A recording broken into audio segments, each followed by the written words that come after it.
Brother, it's a long road from Amistad to Toho.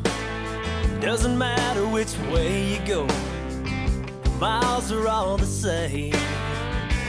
When you finally get there, when you pull the cover off, then it's time to get a little bit lost out on the lake.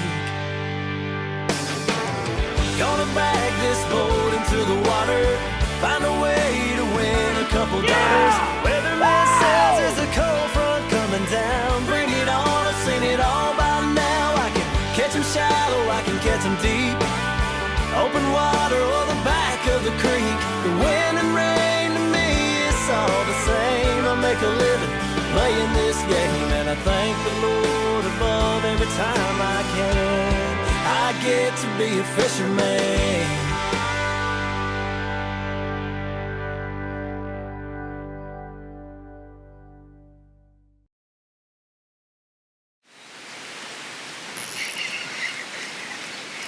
There you go, Mitch.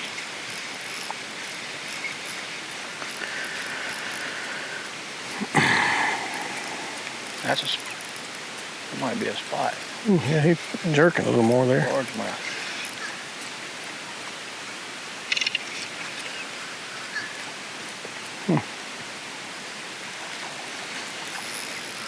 No, that's a white. Bring him over here. I'll get it.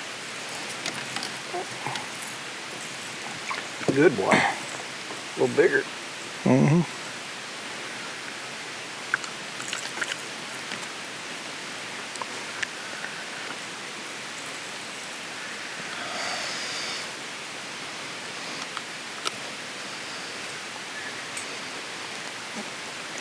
There we go. So those aren't good eating? They got a red line in them. If you cut it out, it's all right.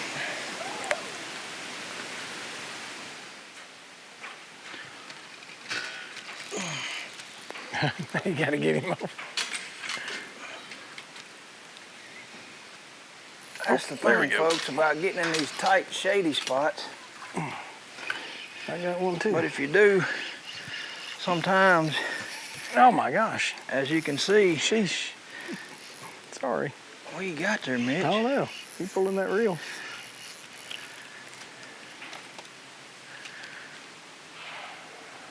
Just wind him on. There you go. Okay.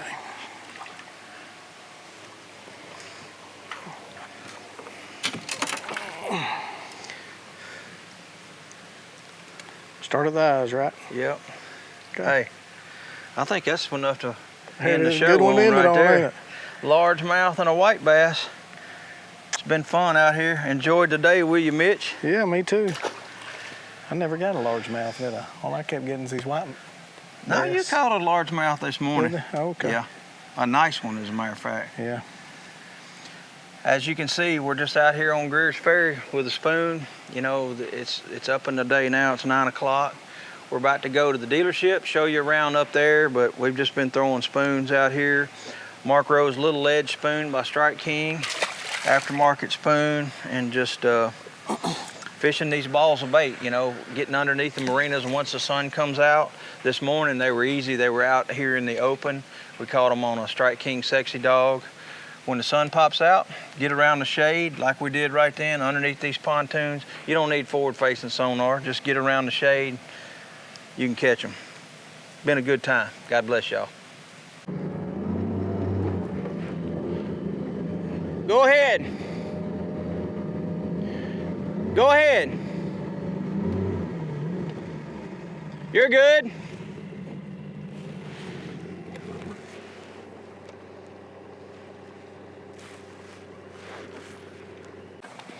All right, here we are at Red River Ram in Heber Springs. Mitch, we had a good time right out there. That's right where we were. Yeah, man, what a blessed morning it was. Thank you for taking me out there. That was a good time. I'm so glad that you took me into your office, show me where you work every day, and now we're here to show you where I work and what we do. Yeah, I don't get to spend much time here. I'm usually dealing with the guys at the Wind store. Yeah. I bought my wife and daughters and myself vehicles there. But We yeah, we appreciate did it, have a fishing day here not too long ago. Yeah, and had a good crowd. Yeah, too. I wasn't able to make it, but a good crowd. So this right here, we've only been here for about 10 years. It'll be 10 years in February. We started down there in a little hole in the wall. We drove by it this morning, and when we were trying to find somewhere to move because we outgrew it, we're selling 200 cars a month down there. People thought we were crazy when we tried to buy this store. That house over there that y'all stayed in last night, we went up to those people and just knocked on the door literally and said, hey, would y'all sell this property? And at that time, it was only 6 acres they had over there because this guy wanted way too much. And of course, they didn't want to sell it, so what do you think they priced it at? Yeah.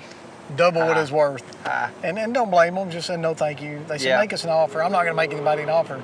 About 3 months later, they called and said, hey, we'll take this price for it. We bought it. And then this guy calls and says, hey, we'll take that. I mean, the Lord just laid it all out. Wow. And yeah. what's the funniest thing is in 2005, the very first TV commercial I shot, which was nervous as all get out, to shoot a TV commercial, was sitting right here overlooking that lake. Wow. Didn't even own the property, didn't even know who owned the property, it was empty. And that was the first TV commercial we shot, and then the Lord, just setting the plans up right then, and now we own it. That's neat, man. Yeah. Well, I want to get you to take us a tour of the place. I said there's a great service department, the lot, the inside, the salesman. Let's go in. Well, let's start in the service department. That's what I try to start at every day. I like to walk through there and see what's happening and talk to the guys and see what's going on. Let's go see it. All right, so Mark, this is our service department. We put a lot of thought into it. We build wide lanes so you can work on cars on the side and, in the bays at the same time. We're the Arkansas's #1 Ram dealer, so we had to build oversized bays to make sure we can work on your truck. Arkansas's #1 Ram dealer. Yeah. Mm-hmm. It looks like a lot of modern technology in here. It looks like everything is up to date. Well, we try to invest back into it for sure. It's 10 years old, but yeah, we are constantly buying new things and new products, new lifts, updating lights. I think we're putting a new AC unit in. It takes one air conditioner, even though we get a lot of breeze up here, but there's a big truck seat so he can pull over and work on that and still have room for somebody else to pull around. So. Cop cars in here. I know you're probably big into community and helping out this community. I know you've done a lot. We've done shows here. We've done shows deals at the dealership where we bring the high school kids in, and I'm sure you guys are doing a whole lot to give back. We do, yeah, we do give back a lot. We don't do a good enough job of letting people know what we give to. I try to get my guys put on blogs, put on our website. We're thinking about hanging banners in the showroom. I'll show you later of the things we give back to. But we feel like we've been blessed. I mean, you can see a town of 7,000 people what we have going on. Yeah. It's not because we're smart, it's because we're blessed. Yeah. God's been good to y'all. That's right. And this is the service department. Cool. It's where it all happens. Got to keep the customers happy. Let's go look at something else. Let's walk through the parts department, then we'll go to the showroom. All right. Well, Mitch, with all these cars, I'm sure you go through a lot of parts. Yeah, so that's the parts department we go through. That's the downstairs we walk through. We also got an upstairs. Don't tell Chrysler, but this used to be a restaurant. This was the kitchen where they did things. We remodeled it and turned it into what we have today. And actually, the gentleman where we walk in the showroom made competition rifles in the showroom. He handmade them. Really? So yeah, it's pretty cool. Pretty cool story behind this dealership. If you pan over here, I don't know if you can, one of the things we do give back to, John 3:16. I don't know if y'all have heard of John 3:16. I have. They're in Charlotte. I had a buddy of mine that struggled with addiction for years and years, and got him plugged in to that organization, and now he's a great member of society, married, and got a beautiful kid, and doing great. They do a great job. They got a really high rate of people that come out and change their lives. Yeah. They preach Jesus. Jesus. Actually, our detail department over there, that's who runs our detail department. During the week, they come Monday through Fridays and detail our cars. So, and we're glad to help them with that. And anyways, that's where we are. Parts department is a service right over here. While we're here, the service advisors that checks everybody in, and just wheel them right around and have somebody greet them. That place stays busy, and I tell you, that's the hardest job in the dealership. I bet. Because nobody's really excited to go to service department. In a small town like this, one cool thing about the service is, I know when I pull up to the Wynn store, that gal comes out and it's like she's my buddy. Yeah. Everybody knows one another in these small towns like this. It's a lot big conglomerate, big dealership, but has that good small town atmosphere. That's right. And the same thing, they have to set up loaners and for people. A lot of people just like ourselves, probably 4 40% never come to service. We go pick up the car and bring it here to take care of things for them. So there's a lot going on, and we really appreciate all they do in there. Yeah. So let's go on down to the showroom. Let's look at it. I see a green something up there. And I got a convertible I need to put you in. The Gremlin? Yeah, let's go. This looks like the part that makes it happen. I see them crunching numbers back here, sales guys. Looks like they're probably trying to sell this one right here. This kind of looks like one of the baits we might have used today. I don't know. That might catch a fish. Hulk, Gremlin, I don't know what you call that, but that's a sharp-looking rig This is right one of 500 Hellcat convertibles made, and this is probably one of 50 or 60 because it's actually, what is this one, Ryan? Red Eye. Red Eye. It's got 100 more horsepower. King makes a Red Eye shed. There you go. Yeah, this is where it is. It was open space when we bought it. We put in windows. We had to argue a little bit with Chrysler. I don't know if you've been in some of their bigger stores.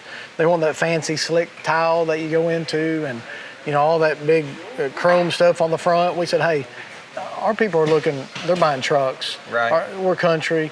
We sell a lot of cars, and thank God we sold a lot of cars. They negotiated with us. They let us polish the floor, and we love the look. We're proud of the place that we have here. It's nice, man. People come in, they say it feels like home to them. And Yeah. it feels comfortable in here, and that's what we like. We want, when people buy a car from us, the biggest compliment for them to say it's the best buying experience they ever had, and that they felt like family.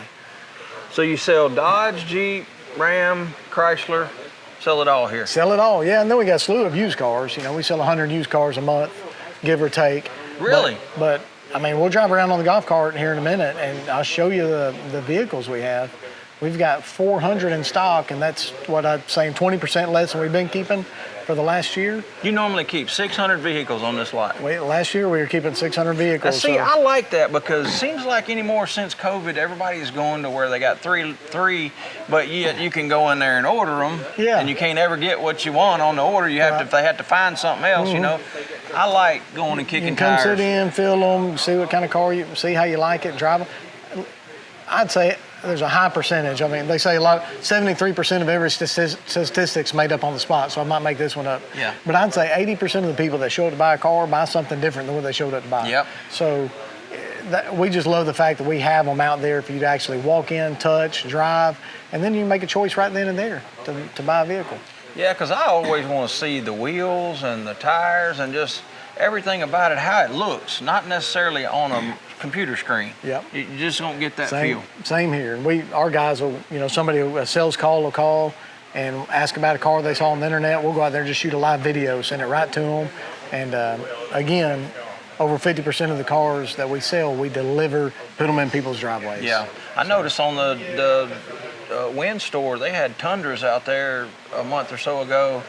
I mean, more Tundras than I've ever seen at a Toyota store. That's right. Send us some buyers. That's a goal of yours. Yeah. I took one home and spun it around and did a little social media post. But that is a goal of y'all's on all your lots to have as many as you possibly can. Right. So it started back in the day in our old store. I was paying $1,800 a month rent. And I thought, well, my rent's a whole lot less than everybody else's. I want to pay a little more money on floor plan to have what people want. And so that's what we do. We still try to keep our overhead low and try to keep on the lot what people are looking to buy. Yeah. They're not looking for the Taj Mahal. Yeah. I like to say a lot of people are building buildings for themselves with their name on it. We got a Red River name. It doesn't have my name. We want people to be a part of the brand, a Red River brand. And we work hard to create that brand that people are proud of. These salesmen, and for the guys that come in here in Heber, they can sell them a Toyota and a Ford also, right? Yeah. They got a lot of customers want to buy Toyotas, Fords, and they can sell whatever they want. We got a pay plan set up to where they can do that. They can take care of their customers, whatever, because a lot of people want to buy from their person, their man, their woman, right? And that enables them to sell what they want. Yeah. Let's go take a look at what you got. Yeah, get on one of these golf carts. We'll drive around. Here we go. This is Red River Dodge's inventory. You look out there, I like to call it a sea of inventory. If you ever see one of my ads, they'll say, yeah, we got a sea of inventory here. Look how big that lot is, folks. Look out across there. We got 19 total acres. I stayed up in that house last night, and there was cars all in the front lawn almost. So when we bought the place, you could barely get by right here where these Jeeps are, one lane. And then luckily they were building gas lines.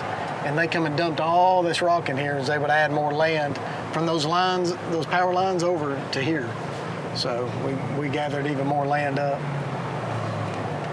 And so we got, you know, Jeep Gladiators, Wranglers, Grand Wagoneers, Jeep Compass. Most car dealership owners that I know of drive the nicest vehicle on the lot, and I noticed you got one of the oldest. It's a 14 Ram. It's pretty nice though. I mean, I like it. It is squirrely. We've been trying to fix it at Waller's down the road. Yeah. It's got a lift because I take it off road a lot. TRX. That TRX is probably, not probably, the TRX is definitely the best truck on the road. Sorry. The best truck on the, why aren't I driving it? The baddest truck on the road. Well, it doesn't get any kind of fuel economy, and it may not be best for pulling your boat everywhere, but I mean, just a good riding truck. Is it open? Yeah, it's open. I gotta take a look at the baddest truck on the road, Yeah. folks. Well, it's I think it's 707 horsepower, and it'll fly. It looks like the baddest truck Yeah, on the road. it is. I would like to have one as a side truck. Yeah. Is there any way I can work out some way to get a bonus Yeah. TRX? You drive it, you love it. They're bad. I mean, it's got a launch mode. You press, boom, it takes off. So we started years ago being the #1 Ram heavy duty dealer. I'll never forget the ad I ran in 2007 or 8. You know, giving away free hitches, and you know, buy a truck, get a free hitch. You know, then they're about $600 install. And of course, we had a huge discounts, and we just started selling them all over the state of Arkansas. And then people outside the state started hearing about us, and we quickly rose to be the #1 Ram truck in the state. Now we're just the #1 dealer total, or Dodge, Chrysler, Jeep, Ram. We sell more than anyone else in the state. Okay, I gotta ask you a question. How did Red River get its name? Well, there's Little Red River right here. Really? Yeah, Little Red River. Oh, yeah. A gentleman that worked for Chrysler named Willis Holland. He's actually the one who recommended it. He was helping us put the store together. What do we call it? What do we call it? He said Red River. We all said, okay, let's do it. Red River. See, I was thinking of the Red River in Louisiana. Yeah, right. Well, long story or short story, whatever. We didn't have the website. It was on redriverdodge.com. If you go to our website now, if you do redriverdodge.com, you'll see it pulls up .net, because .com was owned by Steve Landers and one of the McClartys, because they bought a store named Red River down there. Steve Landers was able to work with they let us have the name. They're nice enough to give us the name. So. Gotcha. Yep. Anyhow, so that's where we are, Red River. Didn't want to call it Little Red River. So, and then we just started putting Red River Edition on the back, and we would ask people back then. We did commercials. What does it mean to you? That's what it meant. It meant to be a part of a family, to be a part of something. Right. We have people come from out of town that'll come up and ask for that sticker. They'll try to buy it. We give it to them. That's it, Mark. Arkansas's #1 dealer. That was a good time, Mitch. Yeah. Man, I enjoyed the day. I enjoyed the day fishing, and thank you for showing us the lot, man. It was a lot of fun. You got a big dealership here, man. Dodge, Chrysler, Jeep, Ram, Ford, Toyota, Red River sells it all, folks. Mitch, thank you for sharing the story. Thank you for coming out and getting in our world a little bit and fishing. We caught walleye, largemouth, smallmouth, spotted bass, and white bass today. Yeah. You can't do that many places. But I've never done it. I'm gonna pray with us before we leave. God, I just thank you for this partnership with Red River and Rose Outdoors. I ask your blessings on both companies. And most of all, Lord, we just want to pause a moment just to tell you we love you and thank you for all the blessings of life, but most of all for Jesus. And it's in his name we pray. Amen. That's right. Let's go eat. Yep, I'm hungry. Let's go. Let's do it.